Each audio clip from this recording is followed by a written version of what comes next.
दी है और ये अपने आप में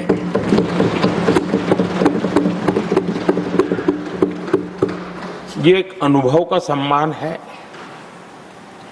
एक सहज कार्यशैली का सम्मान है और एक सहज कार्यशैली की स्वीकृति भी है।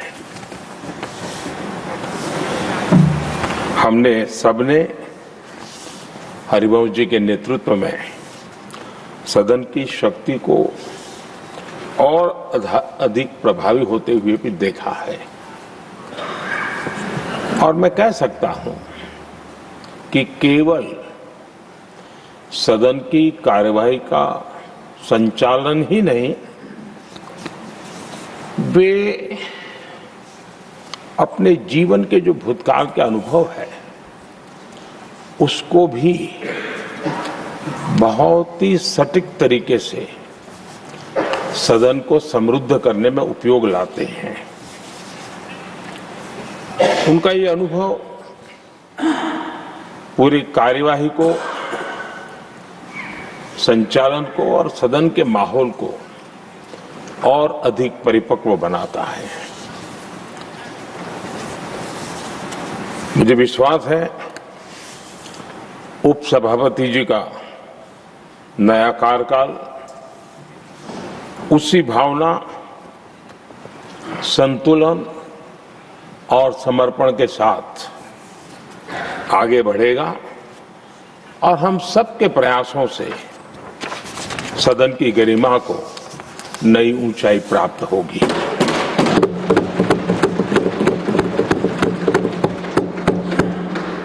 आदरणीय सभापति जी,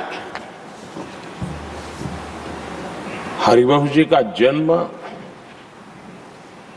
जेपी के गांव में हुआ और सहज रूप से ग्रामीण पृष्ठभूमि के कारण उन्होंने अपने गांव के विकास में विद्यार्थी काल से भी कुछ न कुछ करते रहे। उनकी शिक्षा दीक्षा काशी में हुई और इन सारे विषयों पर मुझे भूतकाल में बोलने का अवसर मिला तो मैं काफी कुछ कह चुका हूं, इसमें से आज उसको दोहराता नहीं हूं। एक बात का उल्लेख आज जरूर मैं करूंगा। आज 17 अप्रैल है और 17 अप्रैल 1927 हमारे पूर्व प्रधानमंत्री चंद्रशेखर जी की जन्म जयंती भी है।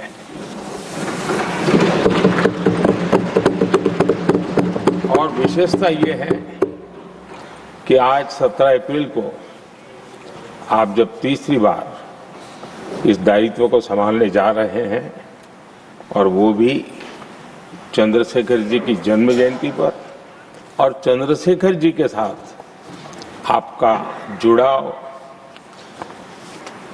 उनके प्रति आपका लगाव और एक प्रकार से आप उनके सहयात्री रहे उनके पूरे कार्यकाल में, तो ये एक अपने आप में एक बहुत ही बड़ा सुयोग है। आपने चंद्रशेखर जी के जीवन पर किताबें भी लिखी हैं और चंद्रशेखर जी के एक बृहद जीवन को नई पीढ़ी तक पहुंचाने का एक बहुत बड़ा काम भी आपने किया है और इसलिए आपके लिए एक बहुत बड़ा विशेष अवसर बन जाता है कि चंद्रशेखर जी की जन्म जयंती पर आपका तीसरा कार्यकाल का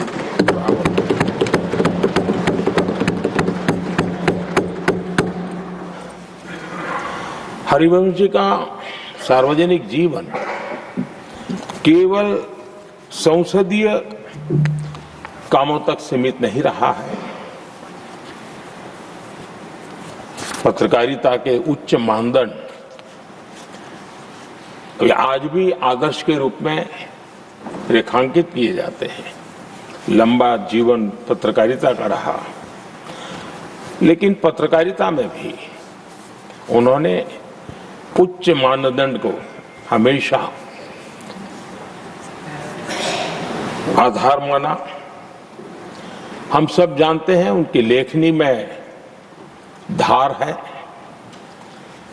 लेकिन उनकी वाणी में और व्यवहार में सौम्यता और शिष्टता भरी भरी रहती है, ये अपने आप में।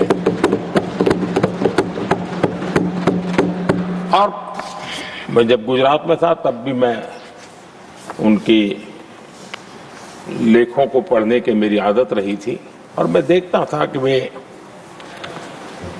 अपना पक्ष बड़ी दृढ़ता के साथ रखते थे और मैं अनुभव करता था कि उसमें काफी अध्ययन के बाद उसका निचोड़ उसमें प्रकट होता था। पत्रकारिता में भी अंतिम व्यक्ति तक पहुंचने का उनका निरंतर प्रयास रहा और एक सफल प्रयास भी रहा। और हम देखते हैं सदन में भी, चाहे पॉलिसी हो या प्रोसेस हो, उन बातों का कहीं न कहीं छाया हमें हमेशा नजर आती है और ये हम सबके लिए सुखद अनुभव है।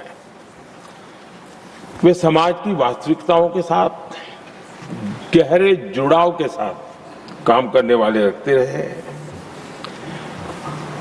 मैं तो कहूंगा जो चाहे लोकसभा हो या राज्यसभा हो, जो नए सांसद आते हैं वे हरवंश जी से बहुत कुछ सीख सकते हैं, बहुत कुछ बातें करके उनसे जान सकते हैं।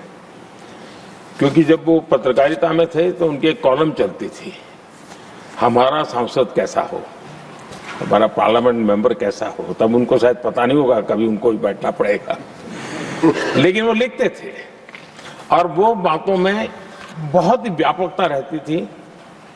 सदन की गरिमा और बैठने वाले सदस्य का दायित्व और उसके आचार विचार को लेकर भी बहुत गहरा उनका अध्ययन रहता था और उन बातों का उपयोग आज हमारे सदन के साथी उनके साथ बैठ करके बहुत कुछ जान सकते, सीख सकते हैं। समय की पाबंदी, एक डिसिप्लिन लाइफ में और अपने कर्तव्यों के प्रति गंभीरता, ये आपकी विशेषता रही है।